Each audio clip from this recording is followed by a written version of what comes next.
voin October na som ni pani thole ni a youth icon sang ni som ni pali top 3 nal be kima namte bk chuan voin hian ropui takin an khua them tlang aluta ai them tlang ni puiten an troi om na an support na hi ropui khop me a khono tin a puya pang alian te de thai chitin reng nen khodaya hian no mok ania kan chat thok angin be ki ma hi Facebook ate a chan chin sang awang te po aniang chu an chung ko background awang te po anianga tun naya ala khop maya le zolina hei ama leina tu le khongai tu mangai tu po anga pha na sa khop maya chu tiang chu kan din mun ania tuna po hian hei ropui takin then tlang khua ni pui zong ten ambo bang om lovin kan ti don miang an mok ania bk toy om tu te an fak om tak zet seta tuna hian hei an theng chho vel me ka an thlen po har sa khop mai hlaya banner ropui takin moi takin lo tara in toy om tu ai zola matanga rang toy om tu te icon top 10 na ani a contestant puite zo than ki mate zai o na te chu tiang chuan moi te an non toy om thakop mai boka tin amen to tene ai school no pangte MSc pite ropui takin tihian an muakani an lom khop mai an ngai luani tin ama hi an chet thok ang khan mi zezoi le bin ta sung thai tak mai ani ama po hi ami je po hi kom nuam le engkim mai han ti pui ta pon nuam em mai ani thil talent po nei that tak zat mai ani hi engkim mai hi ati thai zul maya music na mangat phe chuan khoi thei lo khoi thiam lo hi anei lo ni ti tur khopin chu tianga music lama ngat phe chuan talent nei tha ani ro pui tak mi special takani bk hi azai lama la ise du thu sama o thale zai thiam ai tiang hian tiang tak zai thiam si chu tun huna hian pathianin naron bor lar chau mai hi amak kan don nge ro pi kan don nge kha chen kha lo in thup atlai tol chunga te troi tlang group kan don nge troi tlang group oi me anga te presbytery hom chunga te tiang chuan mun thang te chuan zai fo zai po zai thiam thin khop me mar chu hetiang khopa inti siak na lian thama hetianga pathianin aron choi mo hi ro pi kan ti tak sata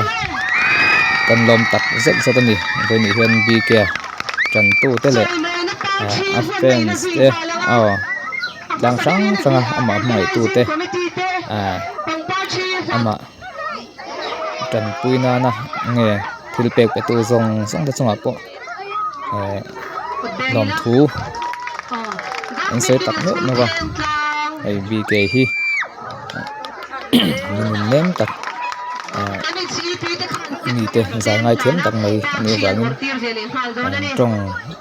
vak te nen in ti lar chiam te nei lem lawa chu wangin pathianin hun ta choi moi ni in an thria ani ai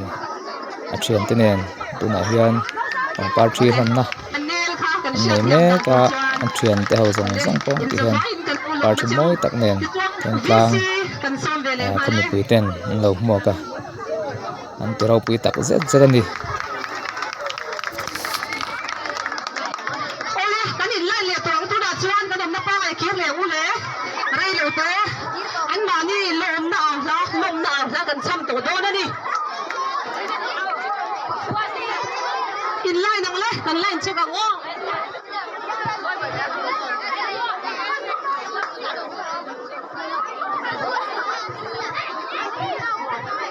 lúc nào là cần chăm phút đó na chúng mình rồi chọn mong trang in ăn cal chầu vàng á khi lại còn lại tất cả trang khian bi ke hi hol thing ăn zon chầu đó nè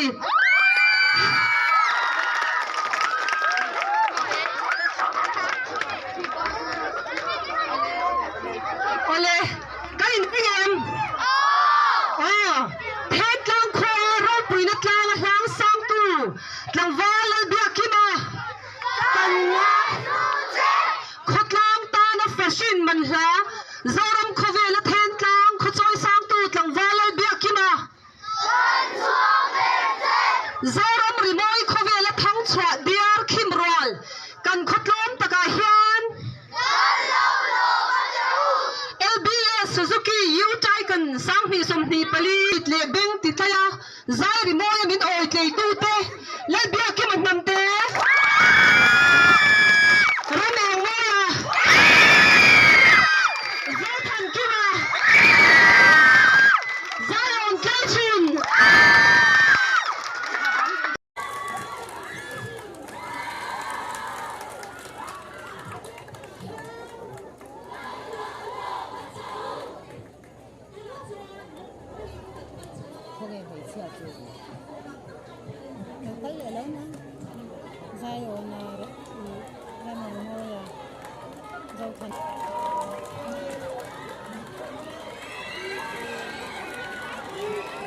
bodyguard po anay sa po may kung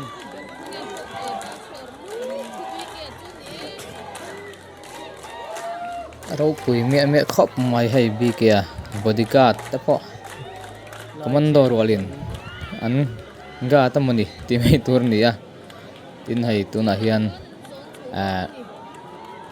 chair kan ti don nge amazon tur lang an lo siama o bahan ro pui em then tang Jerusalem a ro pui takin BK la langin alu ani ber mai hi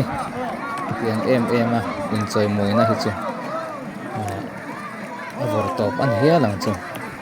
ro pui takani minister te po atiang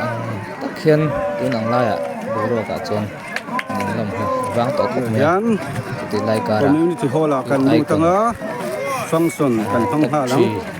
bek tin han te bi kia hetiang taka yang tang kho in ngai hu hi ro pi tak se ta then tlang khun pi te hi tak se ni kan kho le ni te ko ba chơi mồi này hi đầu tiên này